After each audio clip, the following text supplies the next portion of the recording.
बोलला भारत दाटून निघाला बिघडले ब्रीद जनतेचे चरित्रे नासली सारी मंत्र घ्या राष्ट्र धर्माचा शुरत्वे टाळण्या धोका प्रार्थितो संत साधूना शक्तीच्या बुद्धीच्या रोका शक्तीच्या बुद्धीच्या रोका शक्तीच्या बुद्धीच्या रोका शक्तीच्या बुद्धीच्या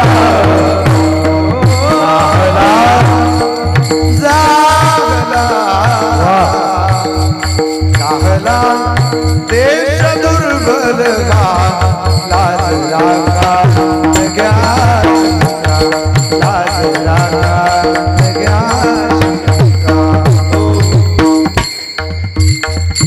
आपल्या देशाची महती सांगताना साधू संत बोलले ते म्हणतात अरे भारत देशाची माती आवाज देईल तुला मित्रा तरुणा तू पुणे जिल्ह्यातलायस का रे तू जळगाव जिल्ह्यातलायस का रे अरे तुला आवाज दिली ही माती ती माती म्हणेल हा देश आपलाय बोलला भारत दाटून निघाला बोलला भारत दाटून निघाला आवाज देतो भारत देश करिता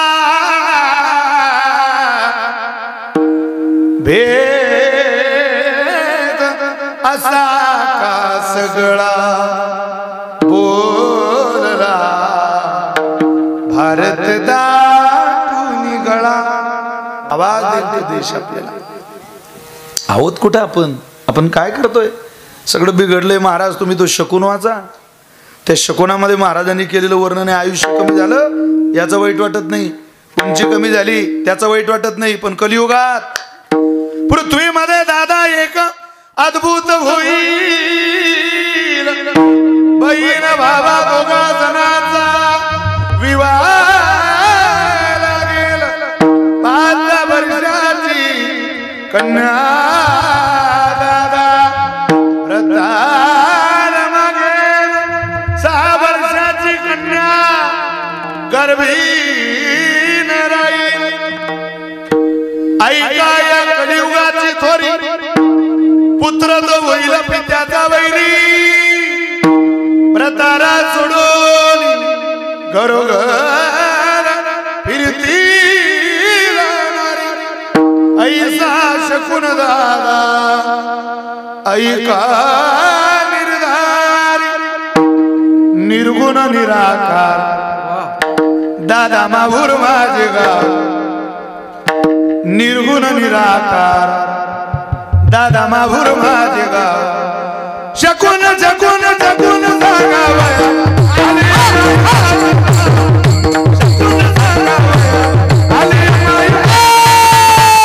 शकुन सांगावया आले माझे माझे शकुन सांगावया आले माझे माझे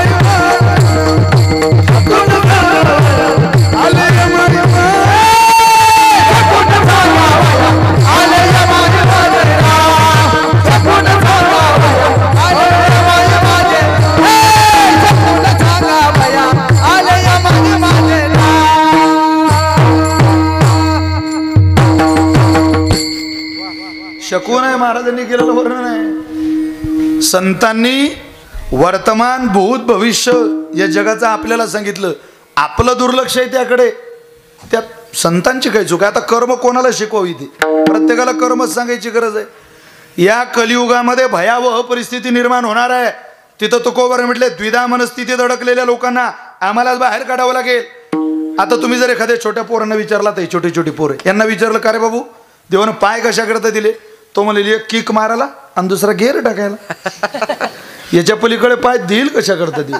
ही कम्प्युटर टेक्नॉलॉजीची पिढी आहे, यांचा नाद करू शकत नाही तुम्ही. नाद नाही महाराज, भयंकर शिकले. तो आपला जमाना होता, डोक्यावरून हात पुरवायचा, कानाला बोट पुरायचं, कानाला कांड पुरलं की गुरुजी पहिलीत घेत होते. आता ते राहिलेलं नाही भारतात. आता महाराष्ट्राची परिस्थिती तर फार वाईट झाली.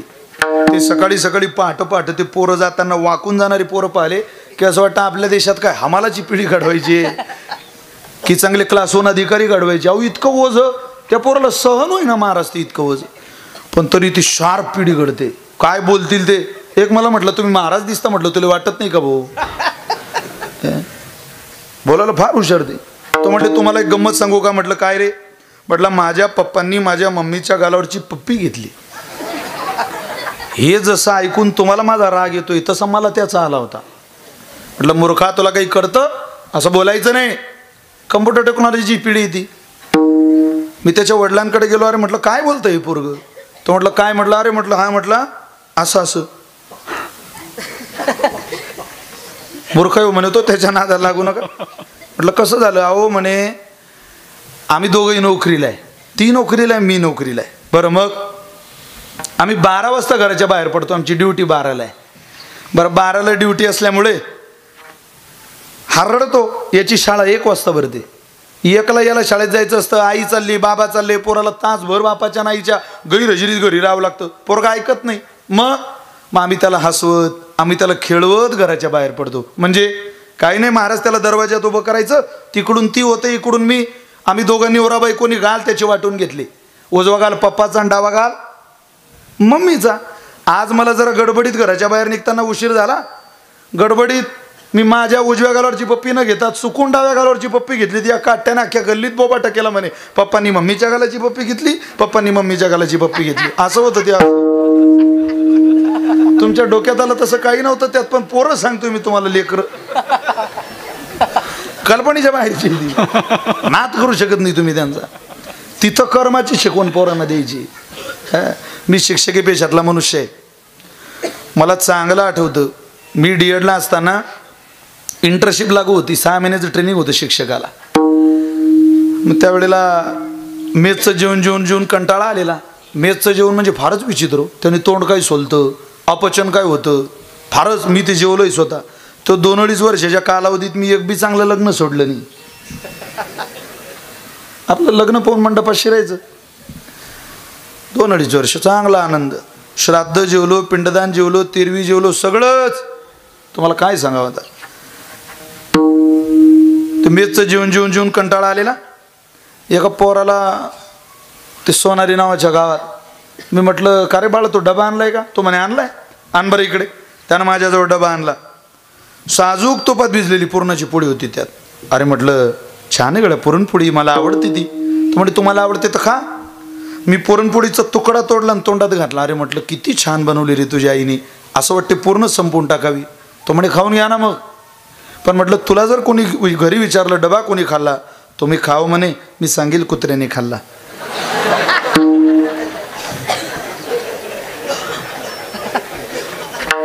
मला कुत्रा म्हटल्यावरही तुम्हाला इतका आनंद होईल असं वाटलं नव्हतं मला. पण पोरं फार कठीण आहे. तिथं आपल्याला कर्म शिकवायचंय. कोण शिकवेल. ऐका आता, कर्म चांगलं पण आहे आणि कर्म वाईट पण आहे. इतका मोठा खर्च करताय तुम्ही ढोरेवाडीकर, माझ्या बोलण्याकडे लक्ष द्या. कर्म चांगलंही आहे आणि कर्म वाईटही आहे. चांगल्याही कर्माला फल आहे आणि वाईटही कर्माला फल आहे. चांगल्या कर्माचं फल चांगलं आहे आणि वाईट कर्माचं फळ वाईट आहे. तुकोबारे म्हटले तुम्हाला आम्ही सांगतो तुम्ही चांगलं कर्म स्वीकारा. द्विधा मनस्थितीत मनुष्य अडकतो. हे करू का ते करू, हे करू का ते करू. रावणाचा मामा आहे मारीच. रावण आपल्या मामाकडे गेला. पण का गेला त्याची पूर्वपीठिका अशी आहे, सीतामाईच्या स्वयंवराला जवळजवळ 4000 राजे लोक गोळा झाले. सीतामाईचं स्वयंवर होतं. 4000 राजे लोक, एक राजा दुसऱ्या राजाकडे, चला चला. खाऊ कुठं, तुम्हाला माहिती नाही सीतेचं स्वयंवर आहे, पण तुम्ही कशा करता. तुम्हाला 2 मुलं आहे, चांगली देखणी बायको आहे, तुम्ही कशाला तिथे. हा आपण बघायला. कोण उचलतं धनुष्य, नाहीच जमला कोणाला तर करून पाहू प्रयत्न. बोलायला हुशार माणसं. त्या सभेत गेली आणि बसली. एक एक राजा उठायचा, पाया पडायला जायचा. एक राजा उठला, पाया पडला. मानवी स्वभावाची विशेषता आहे, ज्याला आपण चालवतो त्याच्या आपण सहज पाया पडतो. मित्रा, ज्याला आपण चालवतो त्याच्या तू सहज पाया पडतो. तुला माझी प्रार्थना आहे, जो आपल्याला चालवतो त्याच्या पाया पड. ज्याला तू चालवतो त्याला चालवण्याची ताकद मनगटात देणारा जगाचा मालक आहे, सावळा पांडुरंग परमात्मा आहे. तू चल पुढं. अरे जगामधलं प्रत्येक चांगलं कार्य भगवान परमात्मा घडून आणतो. आपल्या घरातला आनंद हा देव आहे. आपल्या घरातली सुखदुःख सांभाळणारा जगाचा मालक आहे. या जगामध्ये सगळ्यात सुखी कुटुंब कोणतं असं जर मला कोणी विचारलं तर मी एका वाक्यात सांगेल, सगळ्यात सुखी कुटुंबाची व्याख्या आहे, आपण जेवायला बसलोय, पातरवाडी ताट आपलं येत आहे, जेवायला बसल्यानंतर वाट पाहतोय ताटाची, ज्ञानेश्वरी वाचणारा बाप आहे, देवपूजा करणारी आई आहे, प्रेमानं ताट घेऊन येणारी पत्नी आहे. आपण जेवायला बसलोय आणि खाऊ घालणाऱ्याच्या चेहऱ्यावरती, आपली बायको आपल्या पुढे ताट आणते ना, तिच्या चेहऱ्यावरती आपल्याला जीव घालण्यात जगा वेगळं समाधान आहे. या गोष्टी जर तुमच्या घरात असतील तर समजावं भगवान परमात्म्याची कृपा तुमच्या घरात प्रत्यक्ष नांदायला आलेली आहे. कारण बऱ्याच लोकांच्या घरात पैशानं घरं भरली आहे, आनंद, सुख, प्रेम, समाधान हे सगळं वजा झालेलं आहे. पैशामध्ये समाधान मोजू नका, हे ज्यांच्याकडे त्यांना विचारा तुम्ही समाधानी आहे का. पदामध्ये समाधान विचारू नका, त्यांना विचारा तुम्ही समाधानी आहे का. नाही बाबत त्यांना ते समाधान नाही अनुभवता येत सगळ्या गोष्टी. चला एक एक उठायचं आणि जायचं. तेवढ्यात रावण सुद्धा आलेला त्या सभेत. कुठं? स्वयंवराला. रावण उठला आणि त्या शिवधनुष्याकडे जायला लागला. जाता जातात रावण सांगायचा, चला वाजवा टाळ्या, चला वाजवा टाळ्या, मी जातोय आता, चला करा भजन, वाजवा टाळ्या, मी जातोय आता, चला करा भजन. भजन म्हणजे रावणाचं भजन. चला वाजवा टाळ्या, वाजवा टाळ्या. लोक म्हटले रावण अरे पोचला नाही अजून, काय वाजवा टाळ्या, तू आधी पोच, आम्ही तयार आहे टाळ्या वाजवायला. रावण गेला आणि रावणानं शिवधनुष्य उचललं, कमरेपर्यंत आणलं ते घेऊन. कमरेपर्यंतचं घेतलेलं शिवधनुष्य रावणाच्या हातात आहे. रावण म्हणतो आता तर वाजवा टाळ्या. बसलेले 3999 राजे म्हटले रावणा, शेवटची पेटी फुटल्याशिवाय माणसानं फटाके फोडायची घाई करू नये. ही ग्रामपंचायतीची निवडणूक आहे. कधी पोला खालून पाणी निघून जातं कळत नाही भल्या माणसा, काही कळत नाही हाराजी कोणाची होईल. तू ऐक ना, तुला छाताळापर्यंत आणायचं आहे ते अजून, तू आपलं कमरेपर्यंत घेऊन म्हणतो वाजवा टाळ्या वाजवा, आम्ही तयार आहे ना वाजवायला. छाताळापर्यंत आणायचा प्रयत्न केला आणि ते शिवधनुष्य त्याच्या अंगावर पडलं. चिरकांडी उडाली रक्ताची. तेवढ्यात विश्वामित्रांनी भगवंताकडे पाहिलं. अंगावरील उत्तरीय वस्त्र सावरत सावरत जगाचा मालक शिवधनुष्याकडे पाऊलं टाकायला लागला. पुणेकर ऐका ऐका, भगवान परमात्मा ज्या वेळेला शिवधनुष्याकडे जात होते ना, त्यावेळेला बसलेले 3999 राजे प्रार्थना करायचे, एक तर जनकानं ही मुलगी आपल्याला द्यावी आणि आपल्याला देत नसेल तर कमीत कमी या सुंदर दिसणाऱ्या मुलाला तरी द्यावी. इतकं माझ्या जगाच्या मालकाचं सौंदर्य फुलून दिसत होतं. कोण आहे हा राजपुत्र, कोण आहे हा राजपुत्र, ह्या चर्चा ज्या वेळेला झाल्या त्यावेळेला वळून पाहिलं भगवंताने. सीतामाई होत्याच, त्यांनी पाहिलं राजपुत्राकडे, भगवंताकडे. परिणाम काय झाला? लाजली सीता स्वयंवराला, पाहुनी रघुनंदन सावळा, पाहुनी रघुनंदन सावळा, पाहुनी रघुनंदन सावळा, पाहुनी रघुनंदन सावळा. लाजली सीता स्वयंवरा, लाजली सीता स्वयंवरा, पाहुनी रघुनंदन सावळा, पाहुनी रघुनंदन सावळा.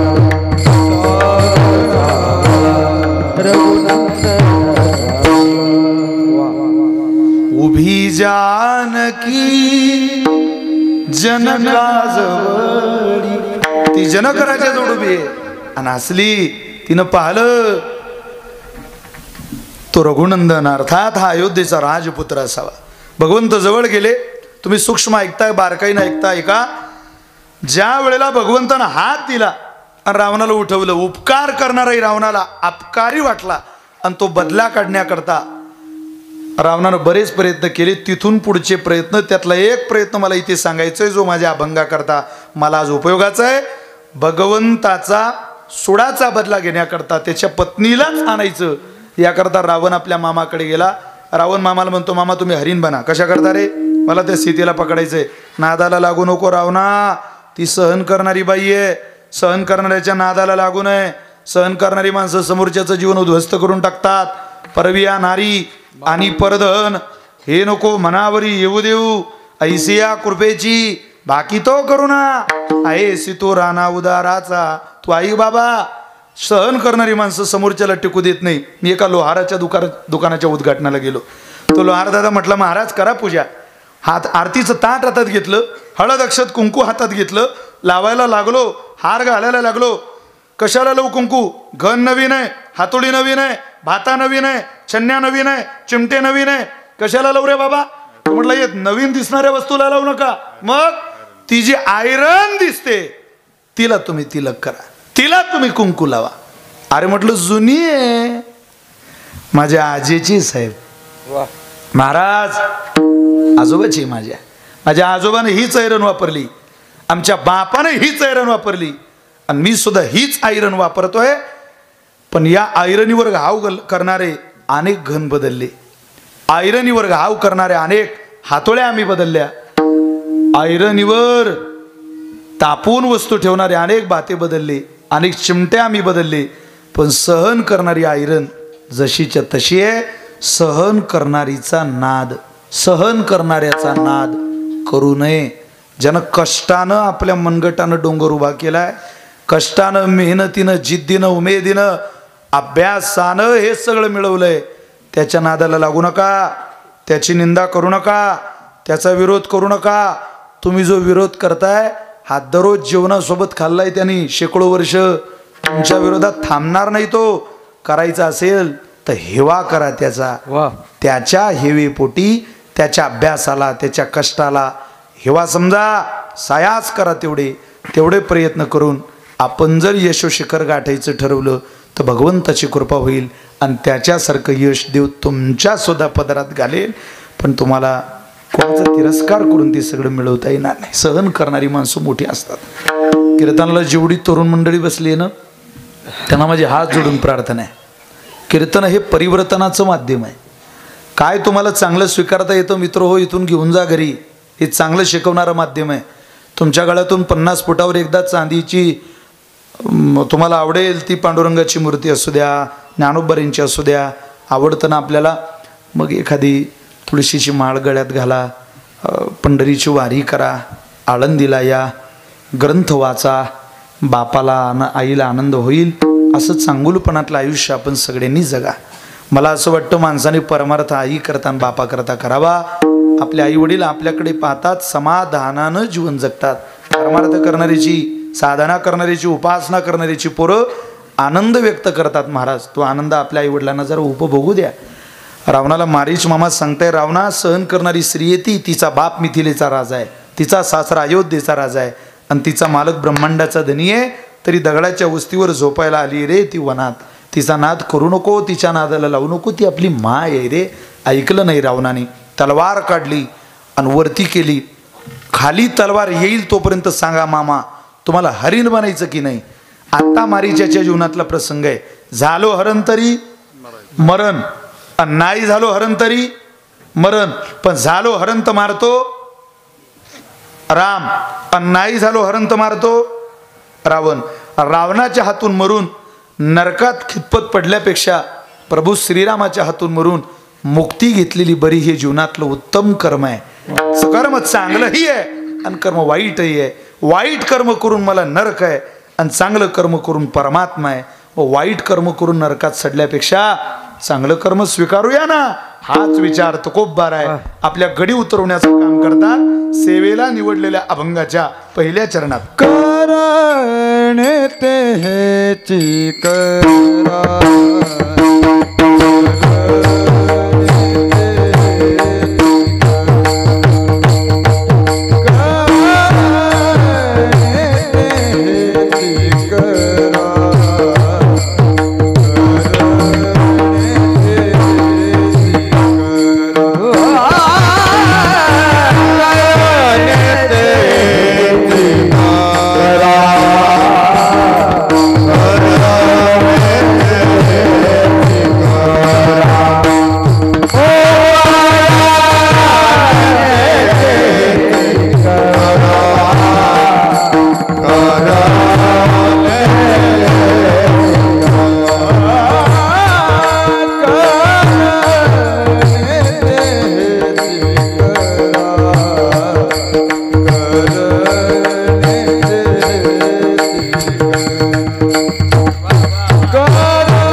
हेची करा नरका घोरा का जाता घोर अशा नरकामध्ये का खितपत पडायचं अरे बाबा आई नरकाच्या दिशेला जाऊ नको तू माझा करणे ते हेची करा संतांचं ऐकल्याने मानवी जीवनामध्ये जे समाधान मिळतं ते इतरत्र कोणाचं ऐकल्याने मिळत नाही आपण नेहमीच उदाहरण ऐकतो मी नेहमीच सांगतो आपल्या जुन्या लोकांनी काही उदाहरणं आपल्याकरता जोपासून ठेवली आमच्या फडावर एक दत्तूजी महाराज बरबगावकर नावाचे कीर्तन करून गेले ते एक जुना दृष्टांत सांगायचे ते म्हणायचे साधूचं ऐकून कधी मनुष्य फसला ज्ञानोबा आहे तुकोबा आहे वाचून कधी माणसाचं जीवन फसलं असं कानाने सुद्धा ऐकलं नाही ते एक उदाहरण द्यायचे आवडेल तुम्हाला त्यांनी सांगितलेलं उदाहरण आहे ते म्हटले एक राजा एक प्रधान आणि त्याचे काही शिपाई शिकारीला गेले बरं मग शिकार पाहता पाहता 2-4 तासाचा प्रवास झाला प्रचंड दमले थकले शिकार मिळे ना त्यांना पण शिकार शोधण्याच्या नादात या तिघांची चुकामुक झाली दृष्टांत लक्षपूर्वक ऐकला तर कळेल तिघांनाही रस्ता दिशेना एकामेकाची भेट होईना त्या शिपाई पुढे निघाले ते म्हटले आता सूर्य अस्ताला जातोय घरी गेलं पाहिजे पुढे रस्त्याला निघाले रस्ता दिशेना रस्ता कडेना जंगलाची वाट नवीन एक दोन्ही डोळ्याचा आंधळा माणूस झोपडीच्या बाहेर बसलेला होता आणि त्या आंधळ्या बाबांजवळ ते 4 जण जाऊन विचारतात हे आंधळ्या आंधळ्या आंधळ्याला वाईट वाटलं माझं वय 70 वर्षाचं आणि मला आंधळ्या म्हणता पण हरकत नाही. आंधळ्या तुला रस्ता सांगता येईल का रे बाबा आम्हाला? ते आंधळे बाबा म्हटले तुम्ही पुढं जा सरळ. पुढं जाऊन पिंपळाचं झाड आहे भलं मोठं, त्या पिंपळाच्या झाडाखालून उजव्या हाताला वळा, तुम्हाला शहराकडेच जाण्याची वाट मिळते. 15 मिनिटांनी प्रधान आला. आंधळे बाबा मला शहराकडे जायचंय हो, रस्ता सांगता येईल तुम्हाला? पुढं जा, पिंपळाचं झाड आहे, उजव्या हाताला वळा झाडाखालून, शहराकडेच जाण्याचा रस्ता मिळतो. राजा आला. सुरदासजी, बाबा बरी ना तुमची तब्येत? तुम्हाला मी फळं आणली हो काही खायला, घ्या खा. माझी माणसं चुकली हो बाबा, तुम्हाला सांगता येतील? मी वाट विसरलो, मला शहराकडे जायचंय. दोन्ही डोळ्याचा आंधळा माणूस आहे डोरीवाडीकर. काय बोलतो त्या राजाला ऐका. राजा, अरे घाबरू नको, मी सांगतो तुला रस्ता. आता तुझी माणसं पुढे गेली, अर्ध्या तासा अगोदर तुझे शिपाई गेले, 15 मिनिटं अगोदर तुझा प्रधान गेला, आणि आता तू आला. दोन्ही डोळ्याचा आंधळा माणूस आहे, पण पुढे गेलेले शिपाई, मधला प्रधान आणि आताचा राजा आहे. हे ओळखतो कसं याचं आश्चर्य वाटलं त्याला. कारण राज्य चालवणारा माणूस चोखंदळ लागतो, कोणी राज्य चालवू शकत नाही. 2 पावलं मागे टाकले. बाबा तुम्हाला कसं कळलं पुढचे शिपाईंमधला प्रधान मी राजा आहे? आम्ही ज्ञानेश्वरी वाचली राजा, आणि आम्हाला ज्ञानोबा रे सांगतात, झाड जाणी जे फुले, मानस जाणी जे बोले, भोगे जाणी जे केले, पूर्वजन्मीचे भूमीचे मार्दव, सांगे कुंभाची लवलव, नाना आचार गौरव सुकुलिनाचे. पीक सांगत रे जमीन कशी. तुझे पुढचे शिपाई मला आंधळ्या म्हणून गेले, मी तेव्हाच ओळखलं कमी पगारीन फुल अधिकारी. ज्याचा पगार कमी असतो त्याची भाषा उद्धट असते, नीट बोलत नाही माणसं. काही लोक आवाज देतात, सुरेश अरे मग आवाज देणार पुढं कशाला जातोय, थांब ना तिथं. त्याला जवळ बोलवलं, विचार गरीब आहे म्हणून चालला पुढे. कोणाची चेष्टा माणसानं करू नये, वाटेल तसं बोलू नये. कोणी म्हटलंय माहिती नाही, पण माणसाने माणसासारखं जगलं पाहिजे. इमानाच्या साठी कुत्र शेपूट हालवी, पण बेईमानासाठी मान माणूस डोलवी. माणसा माणसा कधी होशील माणूस, हे माणूस माणूस तू मतलबी रे माणूस. अरे माणसा मतलबी बनू नको गड्या. आपल्या बापाची जागीरदारी नाही रे या देहावर, मक्तेदारी नाही रे. हे कधीतरी सोडायचंय मित्रा. सोडणाऱ्यावर काय गुरमी करतो रे. जे कायम उपयोगाला येतं ते पकड, सोडणाऱ्यावरचं प्रेम काढ, आणि जे कायम शिल्लक राहतं ते गोळा कर. ज्या नेत्यानं आपल्या दारातल्या चपला संपू दिल्या नाही तो जगातला सगळ्यात श्रीमंत पुढारी आहे, सगळ्यात श्रीमंत नेता आहे. ज्या सामाजिक कार्यकर्त्याच्या दारी गर्दी होत असेल, ज्या कीर्तनकाराच्या प्रवचनकाराच्या दारी साधकांची गर्दी होत असेल, लोक आपली वाट बघत असतील, आपल्या गैरहजेरीत सुद्धा आपली चर्चा होत असेल, समजावं काहीतरी ईश्वराची कृपा आहे. जगतात तर सगळीच माणसं, पण आपल्या चांगुलपणाच्या जगण्याकडे लोक कौतुकानं पाहतात. याचा अर्थ असा आहे अजून तरी ईश्वराची कृपा आहे, तो आपल्याकडून चांगलं जगून घेतोय. माफी मागून बोलतो, सोशल मीडियाच्या युगात ठरवून सुद्धा माणसाला चांगलं जगता येत नाही. ठरवून जर ईश्वर आपल्याकडून ते सहज घडून घेत असेल, कृपा म्हणावी. हे कृपेशिवाय शक्य नाही महाराज. आपल्या आईवडिलांनी शुद्ध बीज पेरलंय, हे त्याचं फल आहे. 50-50 वर्ष झाली हो आपल्या मायबापाच्या लग्नाला, तरी आपली आई आपल्या बापावर तेवढंच प्रेम करते अजून. फाटलेलं पातळ देणारा आपला बाप वर्षातून एक पातळ आणायचा दिवाळीला. कपाशी विकल्यानंतर काही पीक त्याच्याकडे आल्यानंतर एका पातळावर आमच्या आईनं वर्ष काढावं तरी समाधानी. दररोज दिलं पत्नीला काही, दररोज दिलं पत्नीने मालकाला काही, तरी समाधान कुठं हरवलं. आमच्या आईने आमच्या बापाला कधी चित्रपटाला नेताना आम्ही पाहिलं नाही लहानचं मोठं. आमचा बाप आमच्या आईला घेऊन एखाद्या मॉलमध्ये शॉपिंगला गेला असं पाहिलं नाही हो आम्ही कधी. आमचा बाप आमच्या आईचा हट्ट पुरवण्याकरता सोनारा दादाच्या दुकानात घेऊन गेला, एखादी गडसरी केली, गोपोत केली, मणीबंद केली, कटीबंद केले, तिच्या आवडीच्या काही वस्तू दिल्या, तिला पार्लरला पाठवलं, असं कधी घडलं नाही. आमच्या आईने त्याचा हट्टही केला नाही. आज हट्ट पुरवायचे दिवसही आलेले, पुरवतोही आहे. मालक जितकं होईल तितकं सगळं देण्याचा प्रयत्न करतो. नवरा सगळी व्यवस्था करण्याचा प्रयत्न करतो. बाईही सगळा आनंद मालकाला देण्याचा प्रयत्न करते. जे त्याच्या आवडीचं आहे ते सगळं देते, त्याला खायला प्यायला वाटेल तसं त्याच्याकरता राहते. पण तरी घरातलं समाधान कुठं हरवलं. मला असं वाटतं या सगळ्या गोष्टींपेक्षा समाधान शोधा कुठं गेलंय. तुम्हाला प्रार्थना आहे माता भगिनींनो, तुम्हाला जर आमचं जीवन सुखी पाहायचं असेल, एका स्त्रीला एक तिचा मालक तिचा नवरा जर सुखी पाहायचा असेल, तर आमच्या आईचा आणि तुमचा झालेला वाद आम्ही घरात पाऊल टाकल्यानंतर आमच्या कानाला तो कधी येऊ नये. तुमच्या दोघींचं भांडण झाल्यानंतर सुद्धा घरातलं तुम्ही हसणं चालू ठेवावं. कष्ट करणारे आम्ही, आमच्या मनगटात इतकी ताकद आहे की आम्ही तुमच्या सगळ्या गरजा भागवू शकतो. इतकी मर्दानगी आमच्या शरीरात परमेश्वरानं दिलेली. फक्त आमच्या आईचं आणि तुमचं हसरं बोलणं घरात असलं की आम्हाला हे सगळं शक्य होतं. पण आमच्या आईकडे तुम्ही रागानं बघतात, आमची माय तुमच्याकडे तिरस्कारानं बघते. हे घरातलं चित्र पाहिलं ना, दिवसभर कष्ट केलेल्या नवऱ्याला घराचा उंबरठा सुद्धा ओलांडावा वाटत नाही. म्हणून तुम्हाला प्रार्थना आहे, तुम्हाला जर आपल्या नवऱ्याला काही द्यावं वाटत असेल तर त्याच्या कष्टाचं मोल म्हणून त्याला घरात स्मित हास्य द्या. त्याला समाधान मिळेल, शांती मिळेल, अशी वागणूक तुमची घरात ठेवा. कीर्तन एवढ्या करता ऐकायची असतात, तशी नाही. बोलण्यातून काही माणसं आपला उद्धटपणा दाखवतात. राजा आंधळ्या म्हणून गेले ते मला. कोण? तुम्ही बोर झाले का? मी घरी जाऊ का? कोण? शिपाई. आंधळ्या म्हणून गेले. मी तेव्हाच समजले शिपाई आहे. अरे तुझा प्रधान आला? आंधळी बाबा मला म्हटला. राजा तू आला? सुरदास म्हटला. तब्येत विचारली, फळ खायला फळं दिली. वा राजा, आनंद झाला. दोन्ही डोळ्याचा आंधळा माणूस, न सांगता तिघांनाही ओळखतो. इतका आनंद झाला राजाला. राजाने ते आंधळ उचललं आणि खांद्यावर घेऊन घरी आला. एकदम घरी 2 शिपाई फक्त आंधळ्यावर नजर ठेवायला. काही झालं तरी चालेल म्हणे, आंधळ मरता कामा नाही, नाही तर तुमचा जीव घेईल मी. ते म्हटलं राजे त्याला आयुष्य पाहिजे ना, त्याला आयुष्य नसलं ते मेलं, ते मेलं याद राखा तुम्ही. काय झालं तरी चालेल, आंधळ मरता कामा नाही. 15 दिवसाने त्याच्या नगरात घोड्याची रेस होती, घोड्याची स्पर्धा होती. त्यानं नंदुरबार जिल्ह्यातून सारंगखेडा नावाच्या बाजारातून 2 घोडे आणले. मुद्दाम बाजार तिकडचा सांगितलं, मी तिकडे राहतो म्हणून, उत्तर महाराष्ट्रात. कसं आपण जिथं खातो तिथली. 2 काठीवाळ घोडे घेतले. त्या घोड्याची किंमत 40 लाख रुपये. राजानं घोडे घेतले, घरी आणले. राजा म्हटलं गड्या आंधळ हुशार आहे, हे घोडे ओरिजिनल आहे की नाही, काठीवाळ आहे की नाही, रेसला आपल्याला कामाला येतील की नाही, आंधळेला विचारावं. मी तुम्हाला एवढ्या करता सांगतोय, गाथा ज्ञानेश्वरी वाचणारी माणसं फसत नाही. ऐका. आंधळ गेलं बाबा, राजा गेला आंधळ्याकडे. बाबा हे घोडे आणले हो मी, जरा पाहता का? आंधळ बाहेर आलं. त्या आंधळ्यानं पहिल्या घोड्याला धक्का लावला. धक्का लावता बरोबर ते बिथरायला लागलं.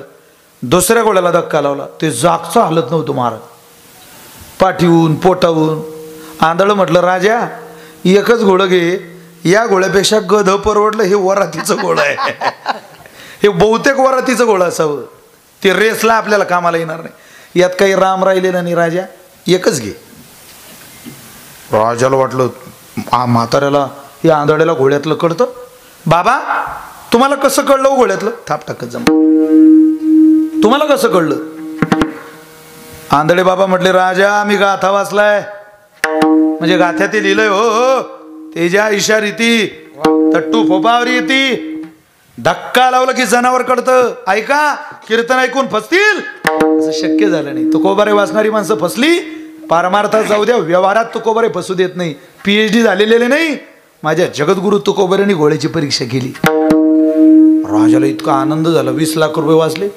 राजा म्हणे अरे त्याला काहीतरी खुराक चालू करा, आंधळ जगलं पाहिजे बरं, खुराक चालू करा, खुराक चालू करा. दररोज खुराक चालू केली.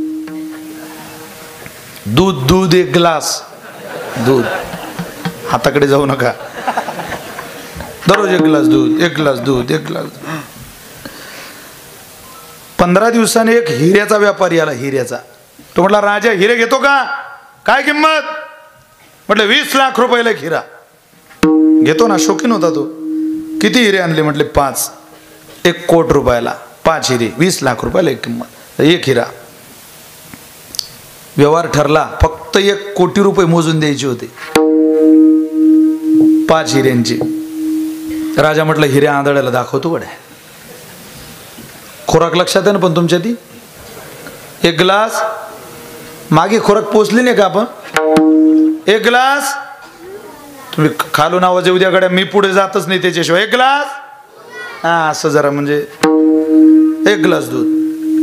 आणि तेवढ्यात हिऱ्याचा व्यापार 1 कोटी रुपये मोजून द्यायचे, पण आंधळ्याला दाखवतो. दाखवले बाबा पाव हिरे. म्हाताराने हिरे घेतले. 5 मिनिटं खोलीत गेला. म्हातारा बाहेर आला. 3 हिरे राजाच्या हातात दिले, 2 व्यापाऱ्याच्या अंगात फेकून दिले.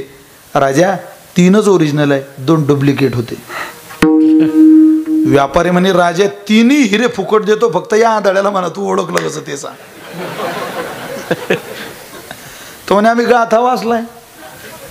म्हणजे ही गाथ्यात लिहिलंय हो, हिरा ठेविता ऐरणी वाचे मारिता तोची मोला पावे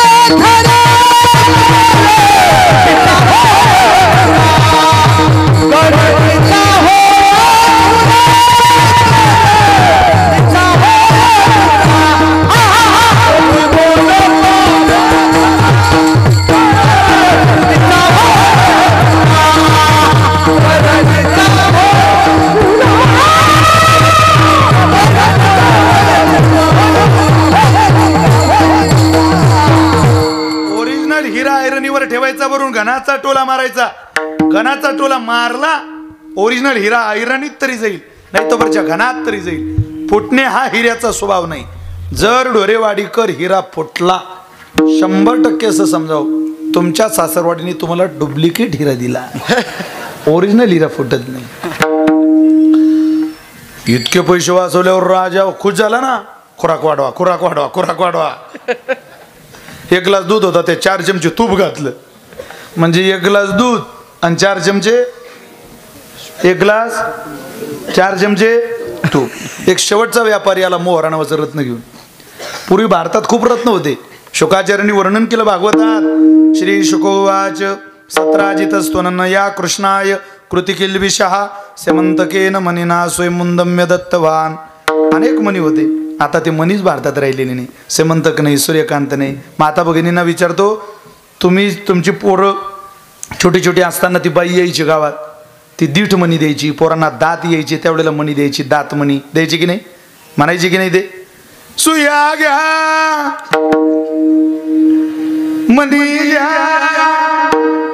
दाताचा दात घ्या कुणी,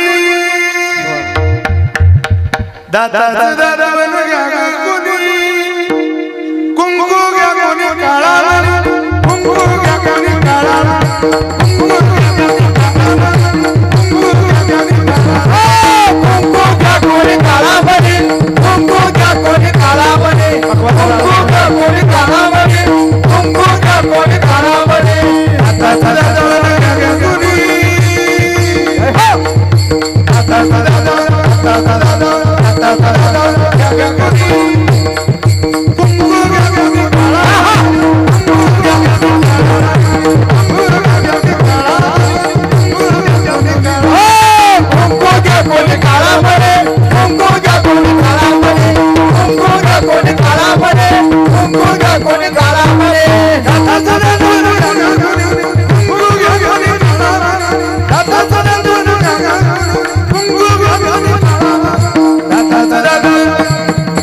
Da da da da da da